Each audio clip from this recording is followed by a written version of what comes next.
Alright guys, so today is Saturday, February 4th, 2023. Today marks 12 days I have left to finish my 55 for Starbird's car show. So right now I'm trying to figure out my plan of attack for today because it's 56, I think, degrees outside and sunny, which is pretty decent. It has been really cold and snowy and icy and stuff like that. Tomorrow's going to be 64 for the high and sunny, and then the day after that is going to be Monday. It's supposed to be cloudy, but it's supposed to be mid to high 50s. So I'm kind of debating on whether I should go ahead and rock and roll on the hood. I need to dry block it with 220 grit and get some more primer on it, and that way it'll have time to cure a little bit before I go in and start sanding it to paint it. It's been so long since I messed with that hood, I do not remember how far I went with it. I don't remember if I've already puttied it and primed it again or not, because I haven't touched the hood in probably 6 years. So 5 years, I don't even know. So I need to do that. It also still needs to be block sanded underneath, which I did put Z-Chrome on the bottom of it. But I'm kind of up in the air right now and trying to figure out what I should do, and I probably should do the hood. Because the weather's decent, the sun is out, and I'm going to be doing the work on the hood outside. So if I get it blocked... Alright guys, so I've been working on the hood quite a while today, the bottom of it anyway. So this thing it's pretty rough from the factory. It has, there were some ripples in here, and it's just from, you know, where this was pressed in a machine and stuff, stamped out. So I've wiped it with some two-part putty. And anyway, just blocking everything out. Had 3 high spots from spot weld indents here, and anyway, I ground those down and wiped it. And then this right here, I had wiped the whole thing of this because this is pretty ripply from the factory, and I blocked it out so this will be nice and slick. Also, this piece coming in here was higher than this piece, and it stops right here. So this got leveled out. You can kind of see it where it's 2 pieces here. This got leveled out, and I've still got to block this. I had a pretty good low spot over there, but it's pretty rough. And then the side of the hood itself, on all the hoods, they're pretty rough. I had wiped this with filler and blocked it out, and then I went back in and did some more work on it just now. But this is the hood latch plate or bracket installed, and then this is the baffle that I customized with the pipe caps in it that are stepped. But anyway, it'll be nice and slick under here. So one thing I had to do when I modified this is I extended the hood peak all the way to the end. That hood peak stops, I think, somewhere in here and just tapers down, and I extended it. I had another rear section of an old hood, so I extended it and I capped it. And then you see these little notches in the metal here. I put those in to clear the ARP 12-point bolts in the cowl. I welded nuts in the body. And anyway, I've showed this before, but my cowl panel has louvers in it, and I removed that section of louver and put the rear of the old scrapped hood in there. So anyway, my hood peak will go all the way to the trim. I've showed it before, but anyway, that's why I had to notch the hood as far as these old 12-point ARPs. It's just a little bit of detail having the ARPs in there. From the factory, it takes Phillips screws, and then also this is all plated in on the end. This is just half circle cutout, like half moon cutout, and I've plated it all in and rounded it and everything, so it should look really good when it's on. A little bit of detail. I like that little subtle stuff like that. But the top side of the hood, all the body work's done. I do need to block it and see if there's any pinholes or sand scratches or anything like that I might have to putty. But anyway, I'm trying to concentrate on the bottom of this, try to get it in pretty good shape. Alright guys, so I got the hood primered yesterday. The body work had already been done on it. I did have to do a little putty work here and there, a little pinhole stuff and things like that. But anyway, I got my 2K urethane primer on it, I did shoot underneath and around all the areas on the bottom side where I did all the putty work. So that down there will have to be, you know, dry blocked and then reprimed.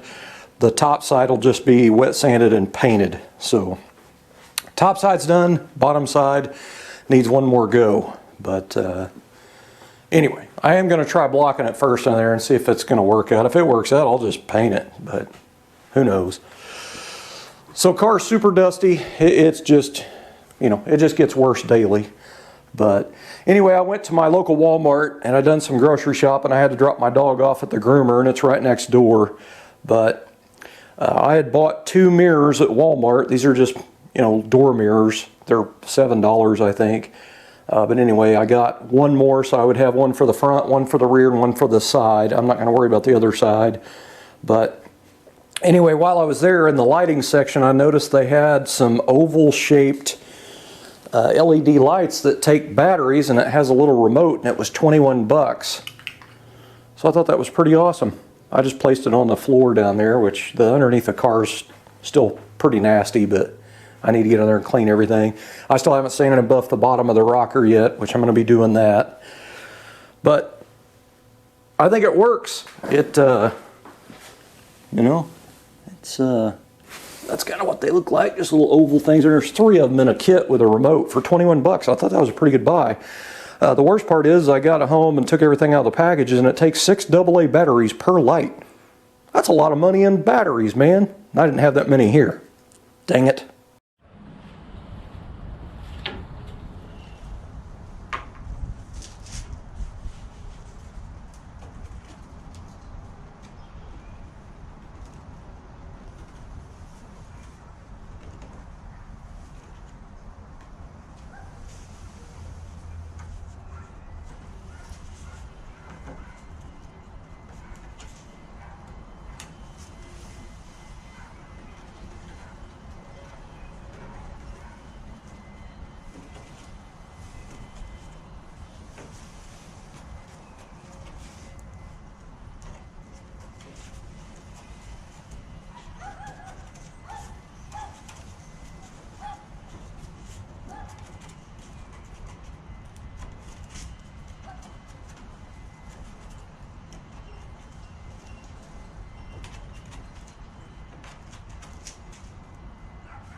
Alright, so I've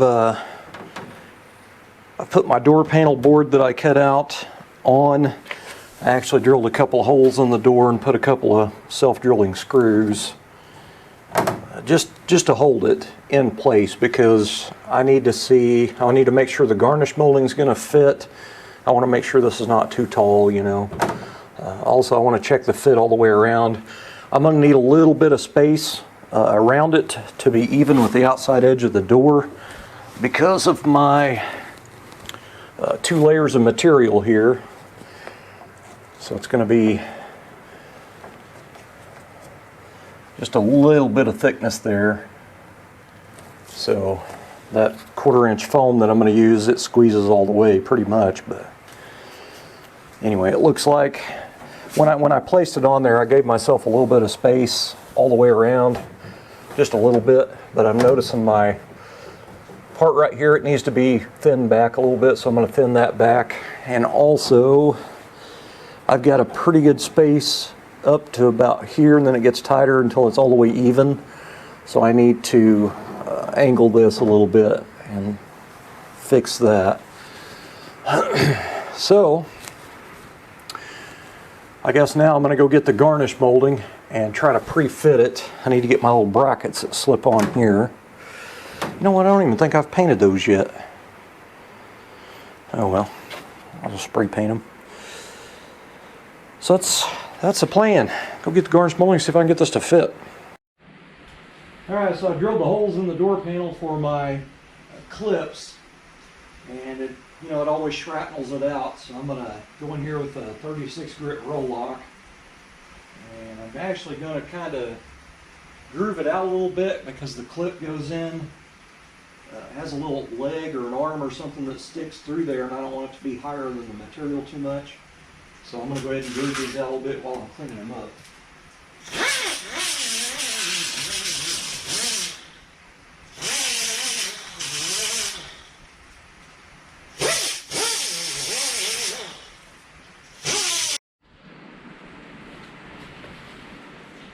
I'm putting the clips in here.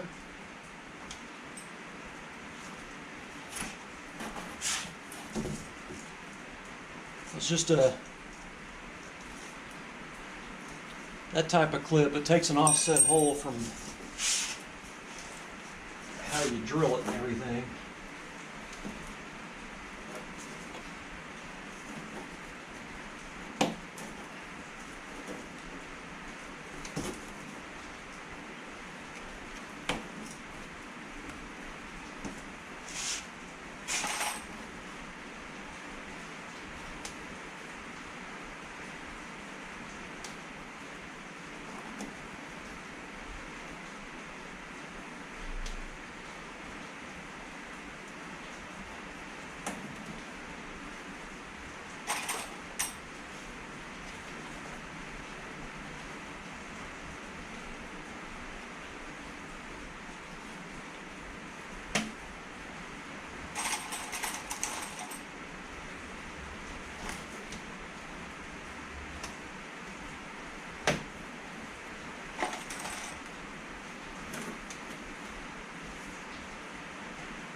Okay, so I have the clips all in the panel. I've got the holes drilled in the door, and I've got this little piece of cardboard here that's my template because it's an offset hole. And I'm using these clips here. I don't know how you say the name of that. Aveco. 12134 is the number. It actually says Mopar on it. Chrysler 79 and on, but these are pretty much the same as a Chevelle, I think. So That's what I'm putting in there. So when I did the roll-lock disc, I dug a trench in it at an angle to have room for this. Even though this will stick up slightly, what I'm going to do is I'm going to go there to that roll-lock disc and I'm just going to lightly tap this edge down right here, this top edge, just lightly tap it down. And then I've got these pieces of poster board cut out into ovals, and I'm going to spray glue them over that. So this way it kind of softens it and nothing sharp shows up through the 1/4 inch foam, because I'm using 1/4 inch foam and it's, you know, it's thin stuff and it squishes real easy, so I don't want it to have bumps in it, because I am using black vinyl and black vinyl will show a little bit. So anyway, that is going to be spray glued over the top of that clip just to kind of soften it a little bit more, kind of spread it out a little more evenly. So I just cut a whole bunch of them out of different poster board that I had. Right now I'm going to go back over there and I'm going to knock this edge down with the roll lock. So after that, this is pretty much ready to upholster.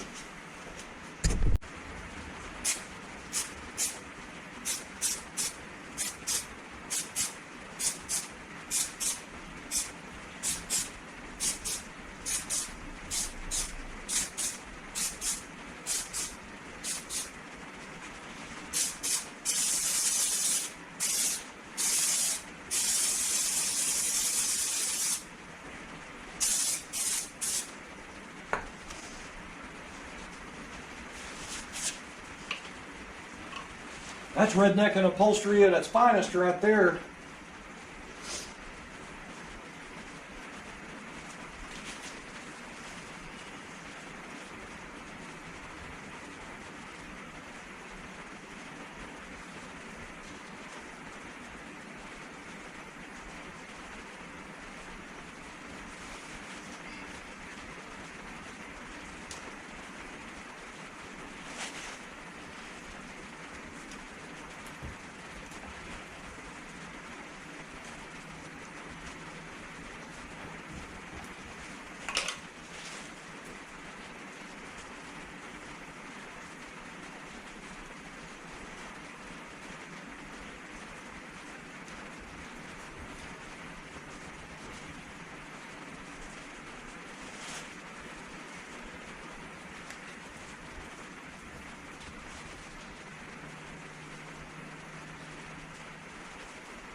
Okay, so I'm going to seal off some of this stuff.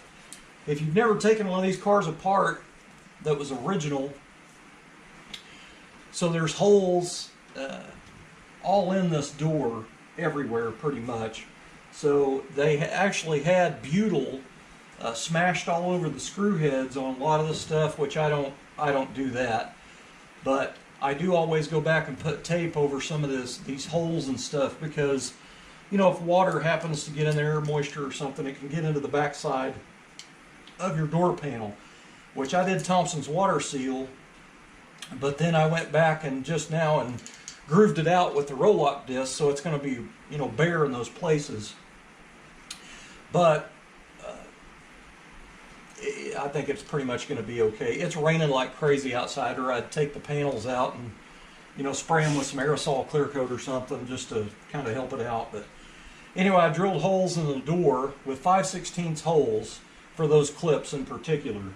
So what I've got here is a paint marker, and I'm going to go in here and do all this bare metal where I drilled the holes. And then after I do that, I've got some basically aluminum or whatever this is, foil tape. This stuff sticks pretty well, is why I like to use it.